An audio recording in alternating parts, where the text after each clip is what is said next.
سورۃ النساء کی آیت نمبر 101 آ رہی ہے، اور انشاءاللہ بقیہ گفتگو اسی آیت کے کانٹیکسٹ میں ہوگی۔ یہ بڑی اہم ترین آیت ہے، اس کے کانٹیکسٹ میں انشاءاللہ میں نماز قصر، مسافر کی نماز، مسافت کتنی ہو تو اس پہ قصر نماز والا معاملہ ہوگا، یہ ساری ڈیٹیلز جو ہے نا کوشش کروں گا باقی کے وقت میں تیزی سے کور کروں انشاءاللہ تعالی۔ پہلے اس آیت مبارکہ کو کور کر لیتے ہیں۔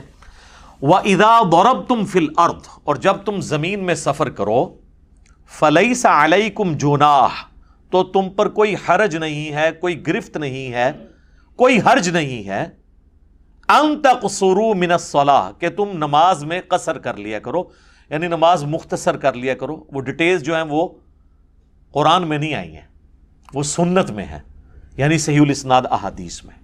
اس سے یہ بات پتہ چلی کہ قرآن کی پریکٹیکل اپلیکیشن ایک مسلمان کے اوپر اس وقت ہوگی جب وہ سنت کو بھی مانے گا، ورنہ وہ قرآن کا بھی منکر ہوگا۔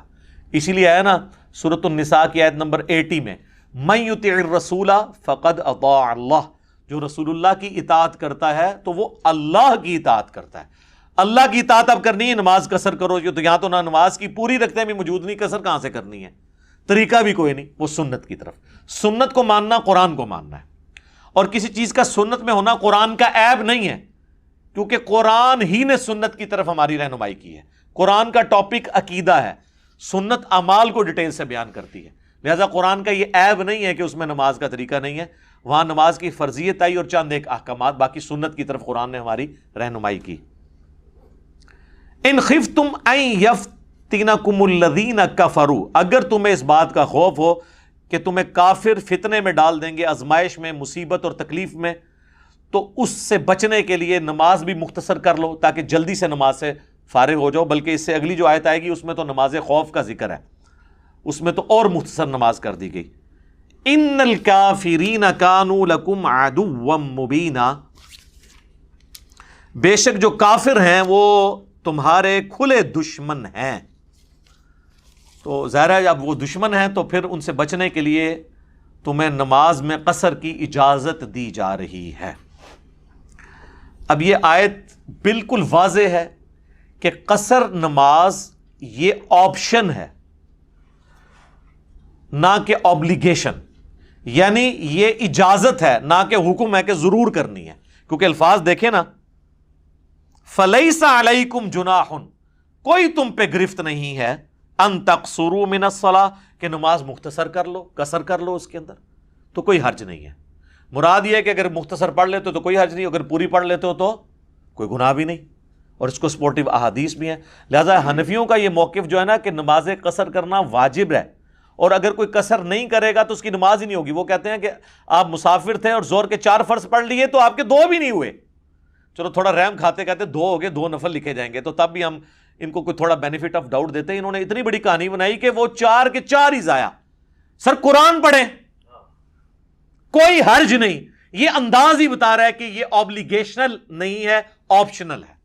اچھا، اس میں ایک ابہام ہے، وہ یہ ہے کہ ساتھ ایک شرط لگائی، ان خفتم ان یفتنکم الذین کفروا، اگر تمہیں یہ خطرہ ہونا کہ کافر تمہیں فتنے میں ڈال دیں گے، آزمائش میں ڈال دیں گے، یعنی حالت امن نہ ہو تو پھر قصر کرنے کی اجازت ہے۔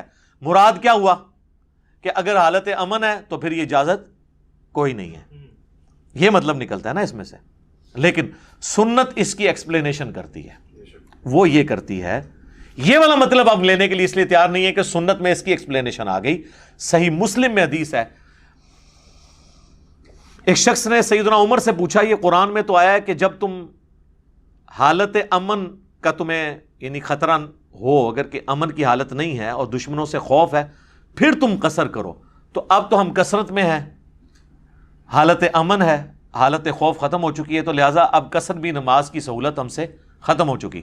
تو سیدنا عمر نے کہا کہ سیم یہی سوال میں نے بھی رسول اللہ سے کیا تھا صلی اللہ علیہ وآلہ وسلم، تو آپ نے فرمایا تھا عمر یہ اللہ کی طرف سے صدقہ اور تحفہ ہے، اسے قبول کرو عام حالت کے لیے بھی، یعنی یہ اللہ تعالیٰ نے عام حالت کی، لہذا سنت نے اس کا دائرہ کار اور وسیع کر دیا کہ اسپیسیفکلی خوف میں تو ہے یہ، لیکن حالت امن میں بھی اللہ نے یہ تمہارے لیے آسانی ہے کہ تم اس کو اویل کر سکتے ہو۔ اور اس حد تک کہ صحیح بخاری میں امام بخاری نے چیپٹر کی ہیڈنگ میں لیا ہے، قربان جاؤں، اور مولا علی کے نام کے ساتھ لکھا ہے علی ابن ابی طالب علیہ السلام اس میں، اور امام بخاری ہیڈنگ میں لے کے آئے کہ علی ابن ابی طالب علیہ السلام. یہ امام بخاری کو کوئی ایران سے فنڈنگ نہیں آتی تھی سر، ہاں یہ بے فکر ہیں. وہ جب خلیفہ تھے تو وہ جب سفر سے واپس آتے تو کوفے کے گھر وہ دیکھ رہے ہوتے تھے، لیکن کوفہ سٹی میں ابھی داخل نہیں ہوتے تھے، تو باہر ہی وہ نماز قصر کر کے پھر ساتھیوں کے ساتھ داخل ہوتے تھے. تو لوگ پوچھتے تھے کہ حضرت اب تو ہم گھر پہنچ گئے، تو وہ کہتے تھے نہیں، اللہ کی فیسلٹی سے فائدہ اٹھاؤ. ٹھیک ہے، تو وہ اللہ کے تحفے کو اس حد تک قبول کرتے تھے. امام بخاری نے یہ جو ایک مولا علی کا یعنی قول نقل کر کے، ان کا عمل نقل کر کے، اس معاملے کو ایسا کھول کے بیان کر دیا کہ اب کوئی یہ گلا نہیں کر سکتا کہ آج ٹرین میں سفر ہوتا ہے، آج ایئر کنڈیشن سفر ہے، آج ہوائی جہاز میں ہے، لہٰذا اب آسانی نہیں. بھئی جب سب کچھ سامنے نظر آ رہا ہے تب بھی اس کو آسانی کو اویل کرنا ہے. اللہ تعالیٰ خوش ہوتا ہے کہ کوئی آسانی کو اویل کرے. اب آ جائیں ان احادیث کی طرف. صحیح بخاری اور صحیح مسلم دونوں میں حدیث ہے. اما عائشہ سلام اللہ علیہا کہتی ہیں کہ شروع میں نماز ہوتی ہی 2 رکعت تھی. آپ پتہ نا قیام اللیل بھی 2 رکعت 2 رکعت 2 رکعت، جب 5 نمازوں کی ٹائمنگ نہیں تھی. پھر جب مدینہ شریف لوگ ہجرت کر کے آئے تو اللہ تعالیٰ نے نماز کو 4 رکعت کر دیا، لیکن سفر میں 2 ہی باقی رکھی. یعنی ظہر کے 2 فرض ہوتے تھے پہلے، وہ 4 کر دیے، لیکن سفر میں 2 ہی ہیں. اسی طریقے سے عصر کے بھی، عشاء کے بھی، اور فجر کے تو ہی 2 ہیں، وہ 2 ہی رہنے. البتہ مغرب کی ایکسیپشن آ گئی، وہ مسند احمد میں حدیث ہے، سوائے مغرب کے. مغرب چونکہ شروع سے ہی 3 ہے تو وہ 1.5 نہیں ہوتی، وہ 3 ہی رہتی ہے، اور اس پہ اجماع امت ہے. بلکہ یہ 17 رکعتوں کے اوپر تو اجماع ہے. اکثر لوگ کہتے ہیں کہ جی نماز کی رکعتیں احادیث میں بتائیں. سر بخاری مسلم کی درجنوں احادیث ہیں جن میں آپ کو سیدھا رزلٹ ملتا ہے کہ رکعتیں کون کون سی ہیں. ٹھیک ہے، تو اس کی تو ضرورت ہی نہیں ہے، اجماع امت ہے. جہاں پہ اختلاف ہوگا وہاں ہم بات کریں گے. المستدرک للحاکم میں حدیث ہے، المعجم الکبیر طبرانی میں، کہ میری امت کبھی گمراہی پر جمع نہیں ہوگی. سنی شیعہ اور ان کے جتنے چھوٹے چھوٹے آگے فرقیاں ہیں، سب کا یہی موقف ہے. فجر کے 2 فرض، ظہر کے 4، عصر کے 4، مغرب کے 3، عشاء کے 4، اور سفر میں سارے 2 ہو جائیں گے سوائے مغرب کے، یہ 3. باقی احادیث بے شمار ہیں بخاری مسلم کی، میں ساتھ ساتھ بیان کرتا ہوں، ان میں آپ کو رزلٹ نکلتا چلا جائے گا انشاءاللہ. ایک اور حدیث ہے صحیح مسلم میں، ابن عباس کہتے ہیں کہ اللہ تعالیٰ نے سفر میں 2 رکعتیں کر دیں، عام حالت میں 4، اور خوف کی حالت میں، وہ جو سورہ نساء کی آیت نمبر 101 میں آئے گا، وہاں نماز کی 1 رکعت کر دی، اور 2 بھی 1 رہ گئی. 2 بھی پڑھنا ثابت ہے، لیکن 1 بھی صرف پڑھ سکتے ہیں. ظہر کی 1 رکعت، عصر کی 1 رکعت، یہ آسانی بھی ہے جنگ کی حالت میں. وہ انشاءاللہ اگلی دفعہ آیات آئیں گی تو میں انشاءاللہ اس کو کور کروں گا. صحیح بخاری اور مسلم دونوں میں حدیث ہے کہ ابن عمر ایک سفر میں تھے تو انہوں نے اپنے ساتھیوں کو 2 رکعت ظہر کی نماز پڑھائی، پھر اپنے حجرے میں واپس آئے تو انہوں نے دیکھا کہ ابھی بھی لوگ کچھ نماز پڑھ رہے تھے. میرے خیال ہے وہ انفی بریلوی، انفی دیوبندی ہوں گے. تو بخاری مسلم کے الفاظ ہیں، حضرت عبداللہ ابن عمر نے فرمایا کہ یہ کیا پڑھ رہے ہیں؟ ان کا جی یہ سنتیں پڑھ رہے ہیں، وہ نفل نماز جو بعد میں ہم اسے سنت بھی کہہ دیتے ہیں موقع. تو انہوں نے فرمایا کہ اگر میں نے سنتیں ہی پڑھنی ہوتی تو میں ظہر کے 4 فرض نہ پڑھ لیتا. پھر انہوں نے کہا کہ میں نے نبی صلی اللہ علیہ وآلہ وسلم، حضرت ابوبکر، حضرت عمر، حضرت عثمان رضی اللہ عنہم اجمعین، تینوں کے ساتھ پوری زندگی سفر کی ہے، وہ 2 رکعتوں سے زیادہ نہیں پڑھا کرتے تھے. اندازہ کریں، یعنی یہ اس میں الفاظ ہیں کہ میں نے تینوں کے ساتھ سفر کیے، وہ 2 رکعتوں سے زیادہ نہیں پڑھا کرتے تھے. تو یہ بالکل واضح ہو گیا کہ یہ جو ان لوگوں کا خود ساختہ ایک مسئلہ ہے. پھر صحیح بخاری اور صحیح مسلم میں یہ حدیث ہے کہ ایک سفر کے دوران عبداللہ ابن عمر نے جو ہے وہ جب سفر کرتے ہوئے وہ جماعت کروایا کرتے تھے نا خود، تو 2 رکعت پڑھا کرتے تھے، اور اگر کسی مقیم امام کے پیچھے پڑھتے تھے پھر 4 پڑھتے تھے.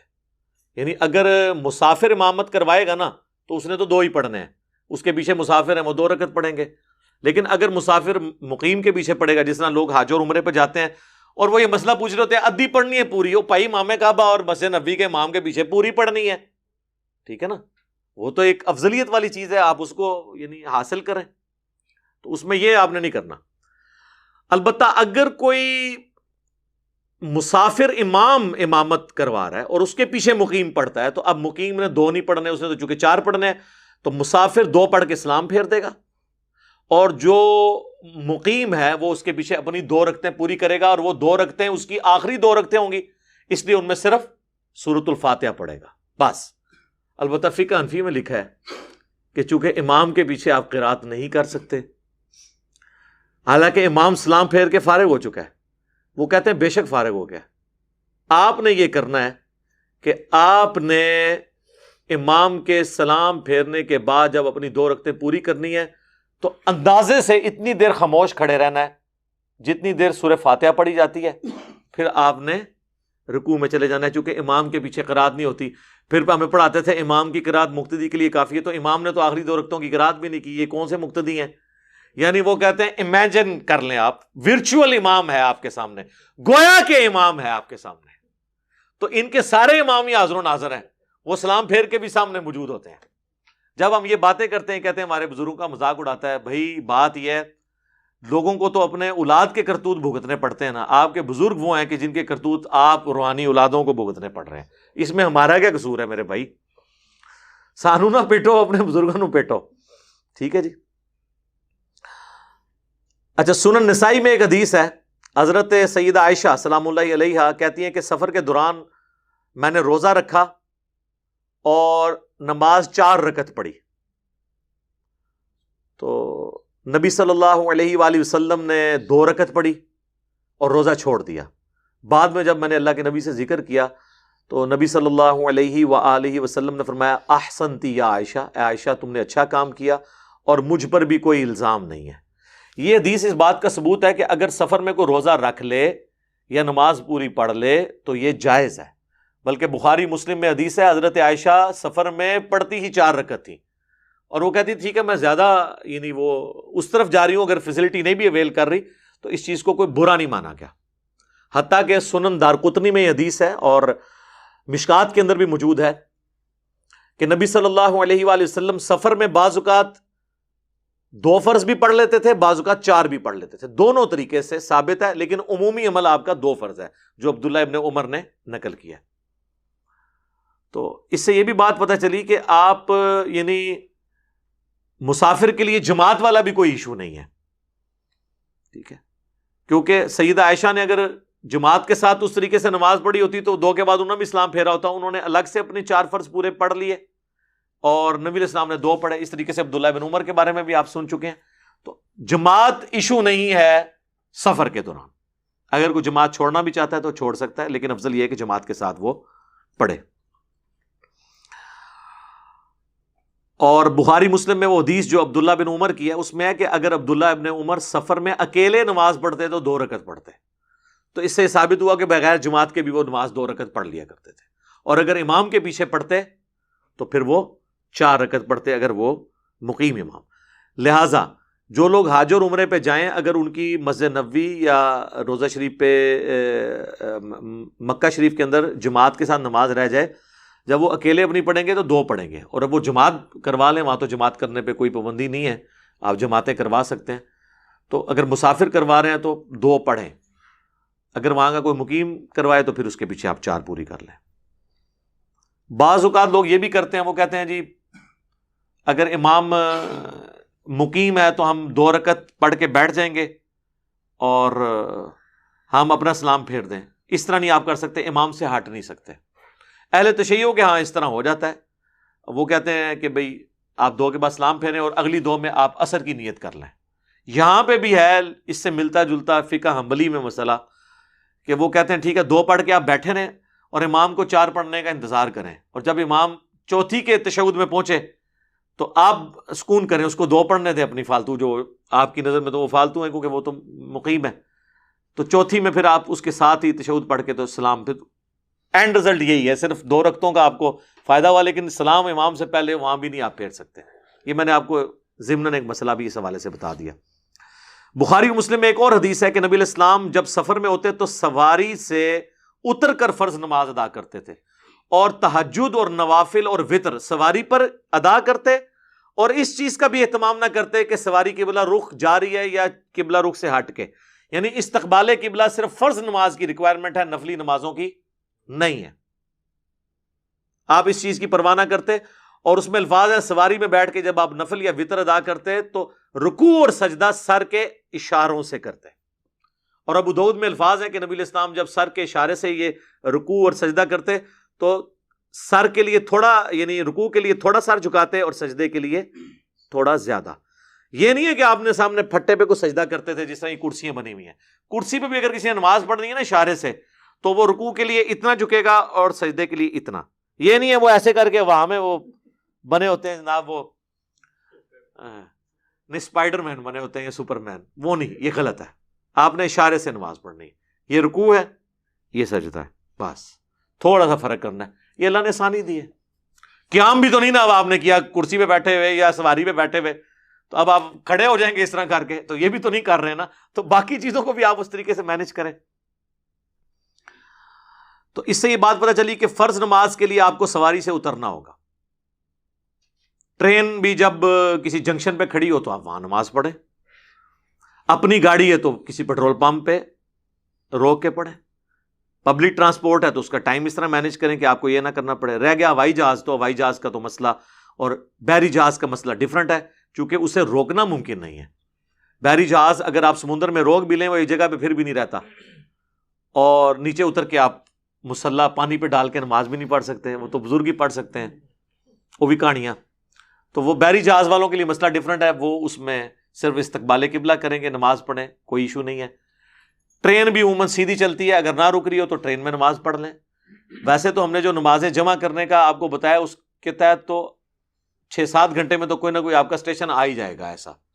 تو نماز آپ ٹرین کے اندر ہی بے شک پڑھ لیں جب رکی بھی ہو، یا نیچے اتر کے آپ اسٹیشن پہ پڑھ لیں. ویسے تو ایران کے اندر تو باقاعدہ نماز کی ٹائمنگ میں وہ ٹرینیں رکتی ہیں، اور باقاعدہ عورتوں اور مردوں کی نمازوں کی جگہ الگ بنی ہوئی ہے. آپ دیکھیں کتنی ایک ڈاکومنٹریز اپلوڈ ہوئی ہیں، انسان حیران رہ جاتا ہے. تو کاش ہمارے ملک میں بھی یہ سارا سلسلہ ہوتا تو یہ آسانیاں ہو جاتی. صحیح بخاری اور صحیح مسلم میں ایک اور حدیث ہے کہ نبی علیہ السلام فتح مکہ اور غزوہ تبوک کے موقع پر آپ جب سفر میں تھے، آپ نے ظہر اور عصر کی نماز کو جمع کر کے پڑھا اور مغرب اور عشاء کی نماز کو جمع کر کے پڑھا. تو سفر میں آپ کی روٹین تھی کہ نمازیں جمع کرتے تھے مینج کرنے کے لیے. بلکہ جامعہ ترمذی میں، سنن ابی داؤد میں اور مشکات میں موجود ہے کہ نبی علیہ السلام تینوں طریقے سے نماز کو جمع کرتے تھے. آپ اگر ظہر کا وقت داخل ہونے کے بعد سفر شروع کرتے تو ترمذی کے الفاظ ہیں آپ علیہ السلام ظہر اور عصر کٹھی پڑھتے اور پھر سفر پہ نکل جاتے. اور اگر ظہر کا وقت داخل ہونے سے پہلے آپ سفر شروع کرتے پھر آپ عصر تک کا انتظار کرتے تاکہ سفر زیادہ طے ہو جائے، اور عصر کے ٹائم میں جا کے ظہر عصر پڑھتے. اسے کہتے ہیں جمع تاخیر. جمع تقدیم یہ ہے کہ ظہر کے ساتھ عصر، جمع تاخیر یہ ہے کہ عصر کے وقت میں پہلے ظہر عصر، اور درمیان میں جمع سوری. وہ تو حنفی بھی مانتے ہیں کہ ظہر آخری وقت میں اور عصر اول وقت میں. تو تین طریقے سے سنت ہے اور اس میں آسانی ہے. یعنی ظہر کا وقت اگر 12:20 پہ داخل ہو رہا ہے اور مغرب 7:10 پہ، تو 12:20 سے 7:10 تک کسی بھی وقت دونوں نمازیں جمع ہو سکتی ہیں. اور مغرب کا وقت داخل ہو رہا ہے 7:10 پہ اور فجر کا وقت وہاں پہ شروع ہو رہا ہے جا کے صبح تقریباً کوئی 3:45 کے قریب یا 3:30 کے قریب. تو پوری رات میں کسی بھی وقت آپ مغرب اور عشاء جمع کر سکتے ہیں. جمع تقدیم، جمع تاخیر، جمع سوری، تینوں طریقے سے سنت ہے. بلکہ صحیح مسلم میں اوپر تلے 10 احادیث ہیں کہ نبی علیہ السلام نے بغیر خوف کے، بغیر بارش کے اور بغیر سفر کے، یعنی مدینہ شریف میں ظہر اور عصر کی نمازیں جمع کی اور مغرب اور عشاء کی نمازوں کو بھی جمع کیا. ابن عباس سے تابعین نے پوچھا کہ اللہ کے نبی علیہ السلام نے یہ عمل کیوں کیا تھا؟ تو انہوں نے کہا اس لیے تاکہ امت کے لیے اس معاملے میں آسانی ہو جائے اور کوئی حرج یعنی تنگی باقی نہ رہے جو امت سے چھین لی گئی اور آپ کو تنگی میں ڈال دیا.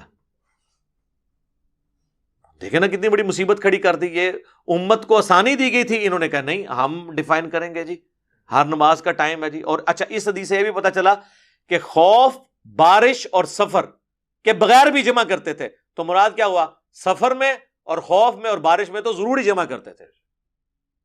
بلکہ بخاری مسلم میں آتا ہے کہ بارش میں تو نبی علیہ السلام اذان میں کہتے تھے سلو فی الرحال، کہلوا دیتے تھے گھروں میں ہی نماز پڑھو.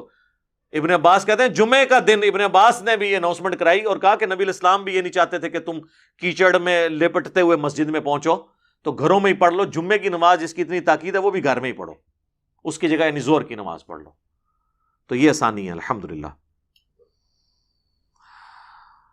اچھا، بخاری و مسلم میں وہ جو حدیث ہے حجۃ الوداع والی، وہ اس چیز کا ثبوت ہے کہ نبی علیہ السلام نے جمعے کے دن حج آیا تھا یوم عرفہ، لیکن آپ نے ظہر کی نماز ادا کی. تو اس سے یہ پتہ چلا کہ مسافر کے اوپر جمعے کی نماز نہیں ہے. پڑھ لے تو جائز ہے، لیکن وہ بھی حج والا جو معاملہ ہے اس میں تو نہیں کرے گا. حج کی تو یہ خصوصیت ہے کہ وہاں تو آپ نے مسجد خیف کے اندر آپ دیکھیں، اور ادھر دوسری وہ جو مسجد نمرہ ہے عرفات کے اندر، اس کے اندر یعنی جمعہ جب آتا ہے، چاہے وہ یوم عرفہ کو آئے یا باقی حج کے دنوں میں آئے، تو جمعے کی نماز نہیں ہوتی. 2 ظہر کے فرض ہوتے ہیں اور 2 عصر کے فرض ہوتے ہیں. میں نے تو خود پڑھی ہوئی ہے الحمدللہ دونوں جگہ. تو یہ میں نے یعنی آپ کو اس لیے علم میں اضافے کے طور پہ یہ بات بتا دی.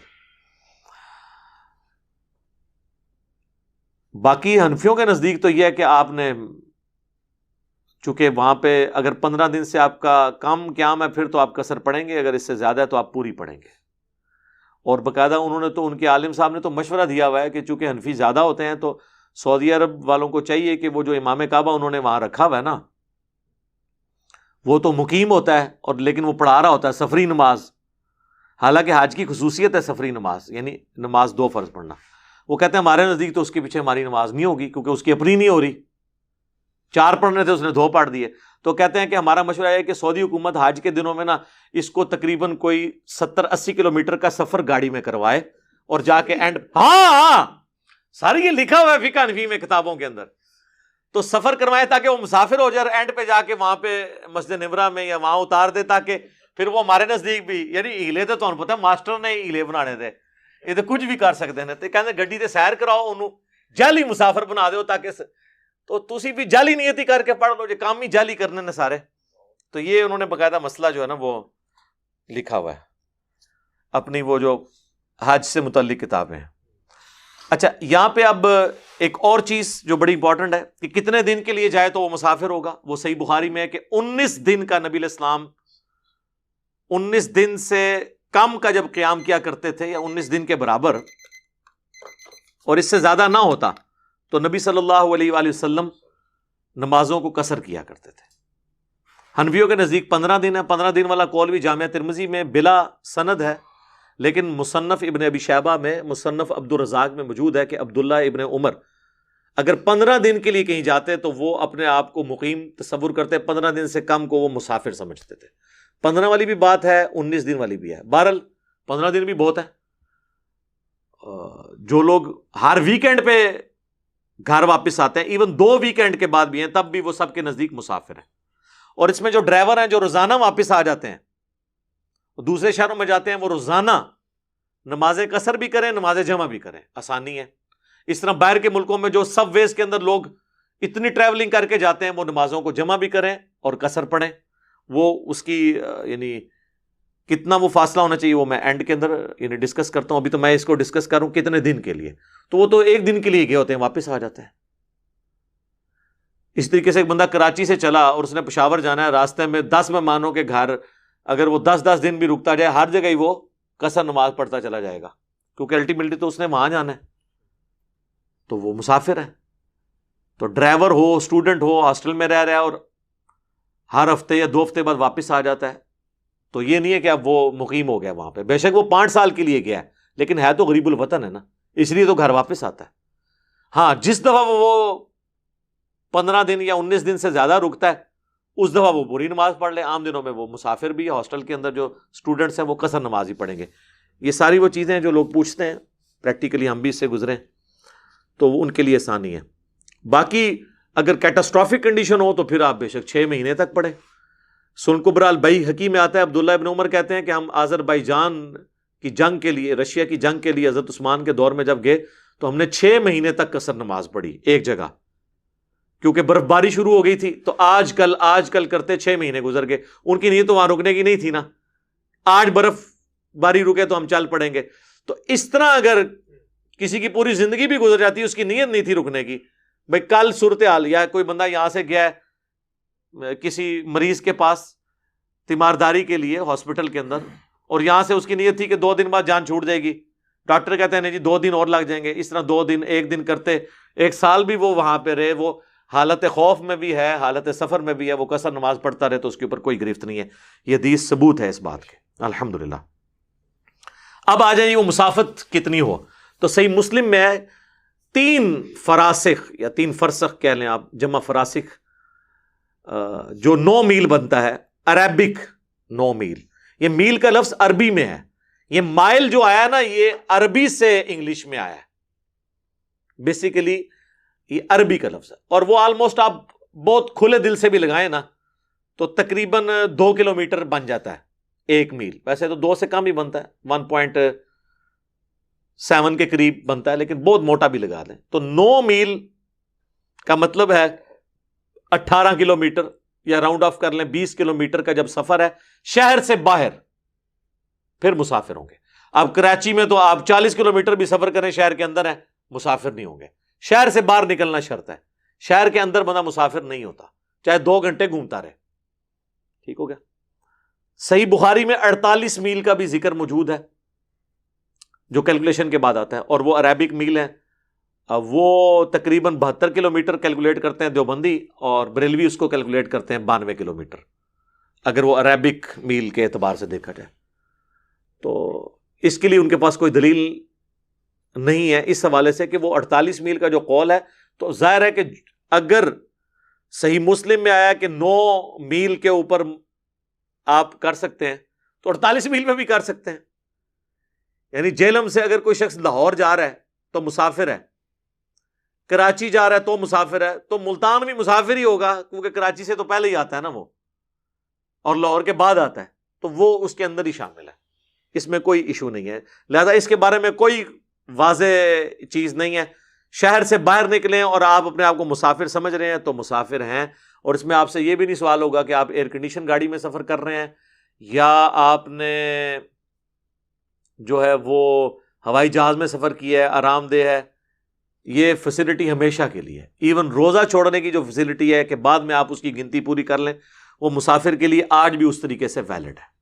اور اللہ تعالیٰ اس چیز کو پسند کرتا ہے کہ وہ اس فیسلٹی سے کوئی فائدہ اٹھائے، جس کے تحت میں نے وہ حدیث بتا دی صحیح مسلم کی کہ جب حضرت عمر نے سوال کیا تو نبی علیہ السلام فرمایا یہ اللہ کی طرف سے صدقہ ہے، چاہے حالت امن میں بھی ہو تم قصر نماز کرو. اور صحیح بخاری میں جو تعلیقاً امام بخاری مولا علی کا قول لے کے ہیں اور ساتھ لکھا ہے علی ابن ابی طالب علیہ السلام کا یہ عمل تھا کہ کوفے کے گھر نظر آ رہے ہوتے تھے تو وہ کوفے میں داخل نہیں ہوتے تھے، پہلے نماز قصر کرتے تھے اور اللہ کی فیسلٹی سے فائدہ اٹھاتے تھے. یہ ہمیں اسلام نے درس دیا ہے کہ آپ نے اس فیسلٹی کو اویل کرنا ہے.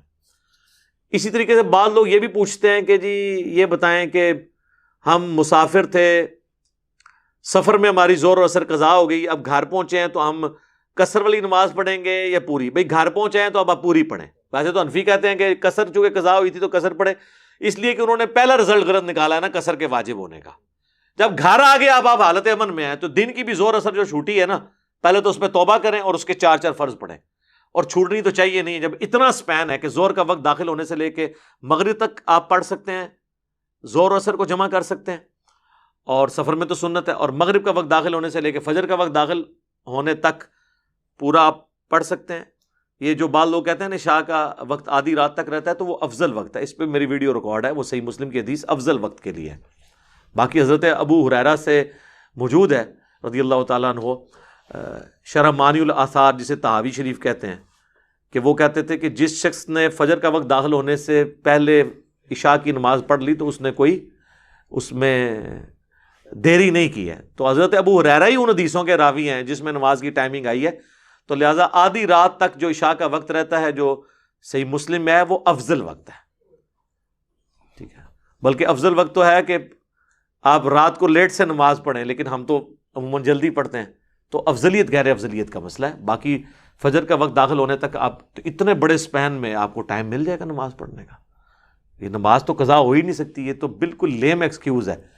لوگ کہتے ہیں نہیں ہم نوکری کرتے ہیں جی وہاں ٹائم ہی نہیں ملتا نماز کا، تو گھر آ کے اکٹھی نمازیں پڑھ لیں. تو میں ان سے پوچھتا ہوں کہ ٹائلٹ جانے کا بھی ٹائم نہیں دیتے آپ کو؟ کہتے ہیں اتنا دیتے ہیں. تو میں نے کہا یار 2 فرض پڑھنے میں کتنا ٹائم لگتا ہے؟ زور اثر کے 2 فرض پڑھنے میں کتنا ٹائم لگتا ہے؟ وضو آپ کا ہو تو وہیں پہ آپ پڑھ لیں تھوڑی دیر کے لیے وقفہ کر کے.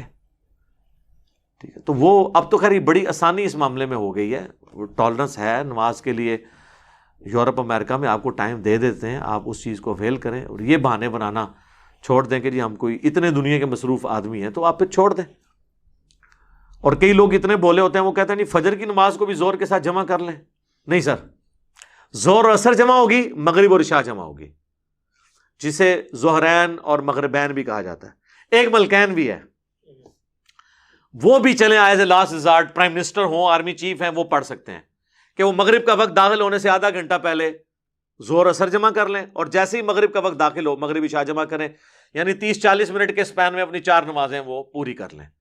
تو وہ مستقل بھی روٹین بنا لیں، تو ان کی روٹین ایسی ہے، ان کی جو مصروفیات ہیں اس کے اندر ان کے لیے کوئی اجازت والی گنجائش ہو سکتی ہے، باقی عام آدمی کے لیے تو یہ نہیں ہے کہ وہ اپنی روٹین بنا لیں۔ افضل یہی ہے کہ چاروں نمازیں اپنے الگ الگ وقت میں پڑھیں، فجر تو ویسے ہی لادہ ہوتی ہے، لیکن اگر کوئی مجبوری کی وجہ سے اس کو روٹین بناتا ہے عام حالت میں بھی، تو وہ ثابت ہے، وہ آپ پڑھیں، نماز پڑھیں صحیح، اور اس میں بھی خالی فرض پڑھ لیں تو کافی ہے۔ اور مسافر ہیں، نوکری پیشہ ہیں، آپ روزانہ شہر سے باہر 20 کلومیٹر جاتے ہیں سب وے کے ذریعے، چاہے وہ آپ 5 منٹ میں پہنچتے ہیں چاہے 1 گھنٹے میں پہنچتے ہیں، اگر آپ نے وہ سفر طے کر لیا ہے، آپ وہاں نمازیں جمع کریں اور گھر آ کے مغربی عشاء جمع کر لیں، پوری رات آپ کے پاس پڑی ہے، جس وقت مرضی جمع کریں، تو یہ دین میں وہ آسانی ہے۔ اور میں آپ کو بتاؤں یہ سب کانٹیننٹ میں ایشو ہے، ادروائز آپ عرب ملکوں میں سفر کریں، یہ جب لوگ حج عمرے کے لیے جاتے ہیں تو وہ تو ڈرائیور ٹرینڈ ہیں، وہ آپ کو جب زور کے وقت گاڑی مکے سے مدینے کے لیے چلتی ہے نا، یا مدینے سے مکے کے لیے، تو وہ ڈرائیور کہہ دیتا ہے کہ بھائی زور اثر جمع کرو،